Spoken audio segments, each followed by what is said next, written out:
सभी का स्वागत है हमारे खास कार्यक्रम हरियाणा कॉन्क्लेव सोनीपत संवाद 2025। आपके साथ मैं हूं अंजलि भंडारी। आज सोनीपत संवाद का ये मंच सजा है और आज इस मंच साक्षी बनने जा रहा है उन तमाम मुद्दों का जो कि जुड़े हैं सीधे आपसे। आज बात न सिर्फ राजनीतिक की होगी, क्षेत्र की होगी, बल्कि उन तमाम पहलुओं को आज हम इस मंच के जरिए तमाम माननीयों के समक्ष हम रखेंगे और होंगे तमाम आपके सोनीपत की धरती जहां पर आज लगातार विकास हो रहा है। उन तमाम बुनियादी सुविधाओं को सरकार द्वारा आगे बढ़ाया जा रहा है ताकि सोनीपत का विकास हो सके। अब बात जब विकास की आती है तो बात यहां पर आती है कि देखिए गुड़गांव में ही सबसे ज्यादा विकास क्यों हुआ। दिल्ली एनसीआर के क्षेत्र में जिस तरीके से गुड़गांव का नाम लिया जाता है, आज सोनीपत का नाम जो है वो भी गुड़गांव के तर्ज पर लिया जा रहा है और इसका एक सबसे बड़ा कारण यह है कि मौजूदा सरकार जो है वो जिस तरीके से सोनीपत के विकास के लिए काम कर रही है वो अभूतपूर्व है। लेकिन सोनीपत की जनता और साथ ही साथ प्रदेश के विकास को लेकर आज उन तमाम सवालों का जवाब हम यहां पर टटोलने की कोशिश करेंगे।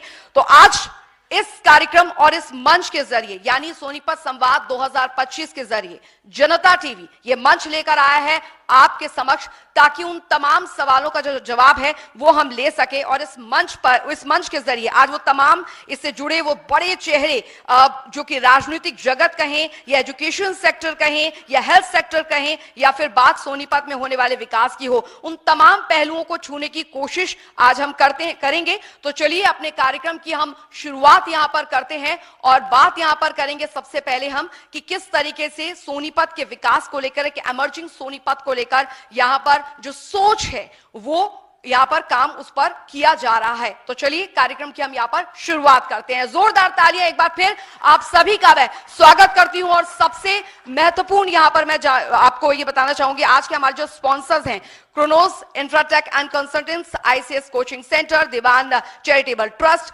राय industries association, Sahita Jain paramedical college और क्योर डायग्नोस्टिक, साथ ही वेन्यू पार्टनर पार्क ब्लू और मीडिया पार्टनर हरिभूमि, ये हमारे स्पॉन्सर्स हैं जिनके साथ हमारे कार्यक्रम जो है वो संपन्न यहाँ पर हो रहा है और इसकी शुरुआत यहाँ पर हम कर रहे हैं। तो चलिए एक बार जोरदार ताली और आपका एक बार फिर और स्वागत और अभिनंदन करती हूँ। इस कार्यक्रम की शुरुआत करते हैं।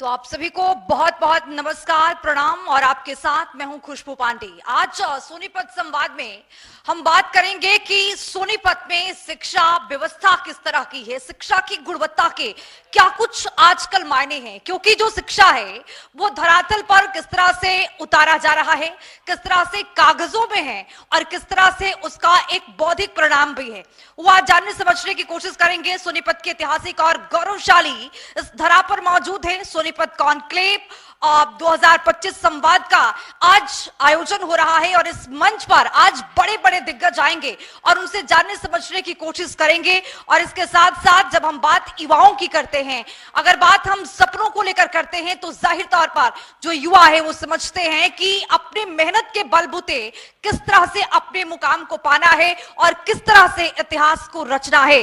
तो आज जब प्रतियोगी परीक्षाओं के जरिए इन सपनों को हकीकत पर सोनीपत ही नहीं बल्कि पूरे उत्तर भारत के नाम गूंजता है और वो है आईसीएस कोचिंग सेंटर। जोरदार तालियां हो जाए। जोरदार तालियों के साथ इस कार्यक्रम का आगाज करेंगे और मैं बहुत ही गर्व के साथ मंच पर आमंत्रित करना चाहूंगी शिक्षा जगत के दो महान हस्तियों को।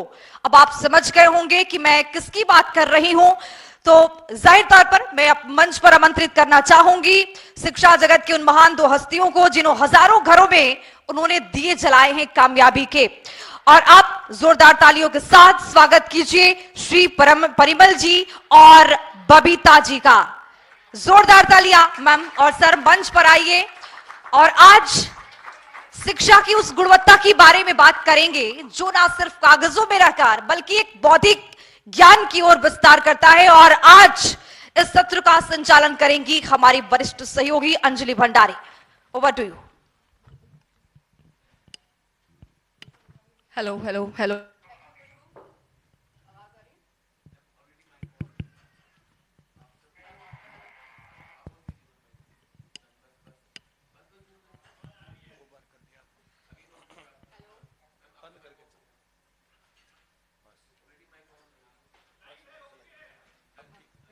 Hello hello, thank you Khushbu. Hello.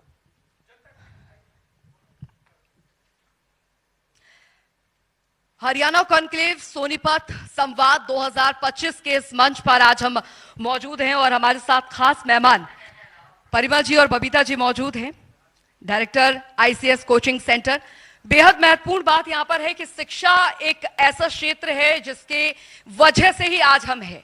आज अगर कोई बड़ी से बड़ी ऊंचाइयां छू रहा है तो उसके जो नींव है वो शिक्षा है, और शिक्षा के और स्कूल के जो भगवान होते हैं वो शिक्षक होते हैं, जो हमें हमारी जिंदगी का पहला पाठ पढ़ाते हैं। और आप यूं समझे कि आज हम अपनी शुरुआत जो है वो हमारे बीच जो है वो पूजनीय है और हमारे भगवान के स्वरूप है, हमारे जो शिक्षक हैं उन्हीं से मैं करना चाहूंगी। बहुत बहुत स्वागत है परिमल जी आपका और बबीता मैम आपका। बबीता मैम के बारे में मैं बता दूं, क्योंकि जब जब मैम से मेरी बात हुई है और ऐसे ही मंच पर हुई है तो सोशली एक्टिवनेस, देखिए सोशल मीडिया का जमाना है तो बच्चे जो है सोशली एक्टिव काफी रहते हैं, और सोशली बबीता मैम जो है सोशल मीडिया पर काफी एक्टिव भी हैं और किस तरीके से एजुकेशन सेक्टर में नए नए इंफॉर्मेशन जो हैं वो बताती हैं। और परिमल सर जो हैं वो हमेशा से ही उनका स्ट्रिक्ट जो है वो रहा है, लेकिन उनका जो पढ़ाया हुआ एक सेंस बोलते हैं ना, एक टीचर का जो सेंस होता है वो काफी ज्यादा महत्वपूर्ण होता है। और बच्चे यही बोलते हैं कि आईसीएस मतलब सरकारी नौकरी की गारंटी। लेकिन परिमल जी, शुरुआत में आपसे करना चाहूंगी कि आजकल जो है रुझान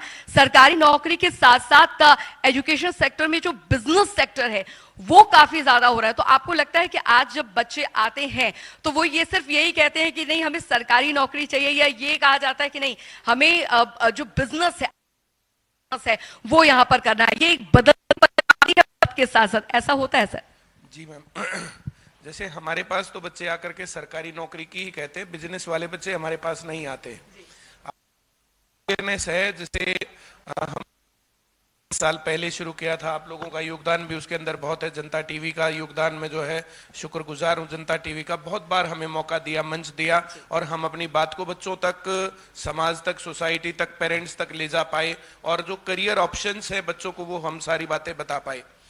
हम लोगों को बार बार ये मौका दिया गया जनता टीवी के द्वारा, तो बहुत अवेयरनेस इस प्रकार से जो है फैली है और लोगों को पता है। और लोगों के सामने 4 ऑप्शंस मैं हमेशा बोलता हूं कि एक तो है उनके सामने जॉब लगना, भाई सरकारी नौकरी लग जाए, प्राइवेट नौकरी लग जाए। दूसरा उनके सामने है वो अपना वेंचर शुरू करें, वो व्यापार शुरू करें। तीसरे नंबर पर आती है भी बेरोजगार रह जाते हैं, कुछ भी करते नहीं है, अपराध और नशे के रास्ते पर बच्चे चले जाते हैं। और चौथे नंबर पर जो आता है तो वो विदेश में जाकर के सेटल होना। तो हर एक आदमी अपने योग्यता के अनुसार, अपने परिवार की कंडीशंस के अनुसार, बाकी चीजों के अनुसार जो है विचार लगाता है। अब एक व्यापार आज के टाइम पर करना है तो करोड़ों रुपए उसके अंदर खर्च हो जाते हैं, तो कितने लोग उस प्रकार से व्यापार कर पाते हैं? या फिर व्यापार करने के लिए जो है 10-20 हजार 50 हजार में सोचे तो 10-20 50 हजार रुपए में तो रेहड़ी भी नहीं लग सकती, तो उस व्यापार का क्या करेंगे? चीजें हैं और अलग अलग चीजों के अनुसार चाहिए कि उनके घर की स्थिति क्या है और उनके पेरेंट्स उनके ऊपर कितने पैसे लगा सकते हैं, उनको कितना टाइम दिया जा सकता है। जो लोग अच्छे वेल टू डू कंडीशन से हैं, जिन लोगों का व्यापार सेटल्ड है, वे अपने व्यापार में चले ही जाते हैं। लेकिन जिनके घर उस प्रकार से पैसे नहीं है, उनका उस प्रकार से ब्योंत नहीं है, तो फिर वो ये काम नहीं कर पाते हैं। तो अपने घर की कंडीशन के अनुसार मैं तो हर एक बच्चे को कहूंगा कि घर वालों के ऊपर प्रेशर नहीं डालना चाहिए और शुरुआत करनी चाहिए छोटे से। आप अपनी करियर की शुरुआत करिए, आप नौकरी करिए, सरकारी करिए, प्राइवेट करिए, और अगर आपको व्यापार करना है तो पै करके अपने घर वालों की अर्नड मनी को खराब नहीं कर देना चाहिए। आपको बहुत सारे जो एग्जांपल इस प्रकार से मिले होंगे, जैसे हमारे माननीय प्रधानमंत्री जी हैं, उन्होंने मेक इन इंडिया का कंसेप्ट चलाया, यहाँ पर बहुत सारे वेंचर्स के लिए उन्होंने कहा और स्टार्टिंग की बात करी कि ये जो है बहुत सारे स्टार्टअप्स बनाओ, लेकिन उनमें से चले कितने और फिर वे जो है सक्सेसफुल हुए और बंद कितने हुए, उन सब देना चाहिए। माँ बाप ने जिस प्रकार से पैसे कमाए करके बचाए और वे खराब हो गए, तो फिर माँ बाप की फाइल और बच्चों की लाइफ भी स्पॉइल। तो बच्चों को इस प्रकार से नहीं करना चाहिए और ये रिस्क नहीं लिया जाना चाहिए, और व्यापार रिस्क बिना होता नहीं है। तो फिर यहाँ पर ये जो है झंझट होता है, इसके ऊपर सब लोगों को काम करना चाहिए और अपने दम पर, अपनी पढ़ाई के दम पर, अपनी बाजुओं के दम पर वे क्या खड़ा कर सकते हैं, उन बातों के ऊपर काम करना चाहिए। चलिए, बेहतर यहाँ पर बात कही है परिमल जी ने, लेकिन एक सवाल यहाँ पर बदलता दौर, बदलते वक्त की यहाँ पर बात कर रहे हैं। बबीता जी से मेरा सवाल यहाँ पर यह है कि मैम, बदलता दौर है, शिक्षा क्षेत्र में जिस तरीके से बदलाव आ रहा है, कितना ज्यादा कॉम्पिटिटिव अभी एनवायरमेंट बच्चों के लिए डेवलप हो रहा है, वो हम आपसे जानना चाहेंगे। मैम देखिए, आज के इस दौर में अगर हम देखें तो अवेयरनेस बहुत ज़्यादा फैल गई है और इस अवेयरनेस ने कंपटीशन के लेवल को बहुत इंक्रीज कर दिया। आज से 20 साल पहले की बात करें तो लोगों में जागरूकता नहीं थी, नौकरी कैसे मिलेगी, पढ़ाई कैसे होगी, अनजान थे लगभग लोग।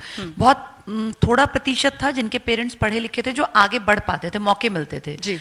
उस टाइम पर क्या था, कंपटीशन का लेवल बहुत कम था, आप थोड़ा सा पढ़ेंगे आप कामयाबी का एक गारंटी थी। लेकिन आज क्या है, दूर कहीं कोने में बैठा बिहार, झारखंड, उड़ीसा, यूपी, किसी भी कोने में गांव में बैठा बच्चा भी अवेयर है। सोशल मीडिया जो क्रांति लेकर आया उसका एक पॉजिटिव साइड अगर हम देखें तो हर इंसान को आज समझ आ गई है कि मुझे लाइफ में कुछ कर लेना चाहिए। एक पॉजिटिव पॉइंट ये है, लेकिन इसके साथ साथ नुकसान ये है कि लोगों में ये बेसिक कॉमन सेंस नहीं है कि हमें सोशल मीडिया से किस हद तक इन्फ्लुएंस होना है। आप कई बार देखती हैं कि जिन लोगों के पास कुछ भी नहीं है वो भी सोशल मीडिया पे सोचते हैं हम दिन रात मतलब मेहनत करेंगे, कुछ भी उल्टा सुल्टा डालते रहेंगे और हम बहुत ऊपर पहुंच जाएंगे। तो ये थोड़ा सा समझ डेवलप करनी पड़ेगी। पढ़ाई एक ऐसा रास्ता है जिसपे कामयाबी की लगभग लगभग हम गारंटी मान सकते हैं कि चलिए अगर एक चीज नहीं हुई तो कहीं ना कहीं बच्चा निकल जाएगा। लेकिन स्टूडेंट्स को ये समझना पड़ेगा कि सोशल मीडिया एक जाल है, इसमें से कुछ अच्छा आप निकाल पाए तो ठीक है, अदरवाइज तो वेस्टेज ऑफ टाइम है। बहुत लोगों को मैं जानती हूँ जिन्होंने बहुत बेहतर करके दिखाया, एक रोल मॉडल बन गए, लेकिन एक बहुत बड़ी प्रतिशतता इस आबादी की है जिनको ये समझ ही नहीं है। वो सोच रहे हैं कि पढ़ाई बेकार चीज है और अब दौर बदल गया, पढ़ाई के बजाय छोटी मोटी रील्स और शॉर्ट बन जाएंगे। कुछ लोग बने हैं नो डाउट, कुछ लोग एग्जाम्पल सेट कर गए हैं, लेकिन आप देखिए वो लोग इनिशिएटिव लिया जो आज व्लॉगिंग बहुत बड़ा नाम है या गेमिंग के क्षेत्र में। लेकिन आप ये सोचे कि मैं आज उसी चीज को कॉपी करके बहुत रिच बन जाऊंगा या बहुत नाम कमा लूंगा, तो ये बेवकूफी है। स्टूडेंट्स को समझना चाहिए फाइनली समाज का विकास हमेशा से शिक्षा का कोई सब्स्टिट्यूट नहीं होगा और बिना पढ़े लिखे समाज को सही दिशा निर्देश मिलेगा नहीं। तो मैं यही कहूंगी आपके चैनल के माध्यम से यंग क्राउड को कि ठीक है आपका शौक हो सकता है किसी भी चीज में, लेकिन पढ़ाई से हमेशा जुड़ के रहिए और अपनी लाइफ में डिसीजन मेकिंग की जो स्टेज है उसको बर्बाद मत कीजिए। नाचना गाना शौक हो सकता है, बहुत अच्छी बात है, रील्स के थ्रू आप बहुत सारी जागरूकता फैला सकते हैं, लेकिन पढ़ाई से अपने आप को मत काटिए। और ये मत सोचिए कि समाज बदल गया तो पढ़ाई पीछे रह जाएगी, नहीं, पढ़ाई हमेशा से इंसान को आगे लेकर जाती गई है और आगे भी जाएगी।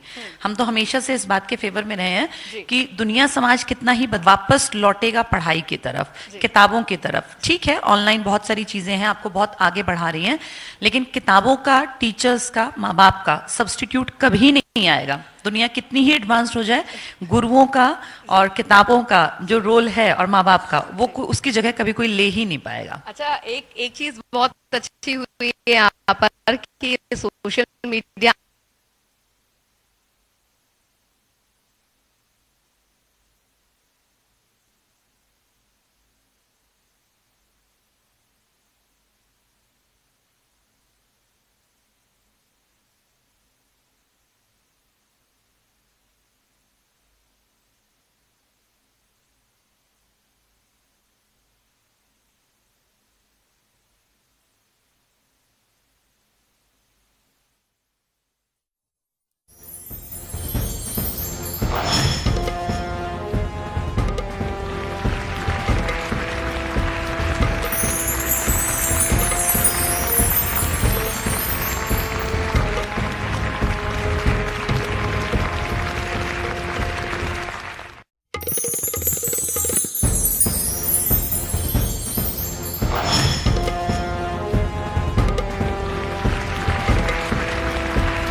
कांग्रेस साथ ही टेक एंड कंसल्टेंट के एम अंतिल जी और साथ ही आईसीएस कोच डायरेक्टर परिमल जी और बबीता जी को दीप प्रज्वलित कर इस कार्यक्रम को विधिवत इसका आगाज करें। बेहद ये महत्वपूर्ण क्षण होता है जब कार्यक्रम को हम दीप प्रज्वलित के जरिए शुरुआत इसकी करते हैं।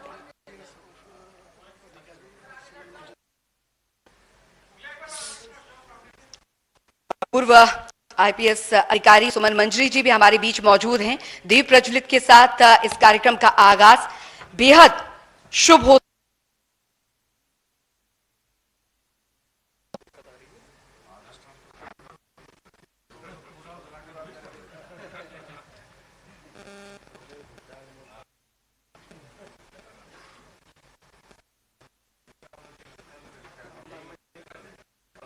शुभम करोति कल्याणम आरोग्यम धना शत्रु बुद्धि विनाशाय दीपम ज्योति नमस्तुते।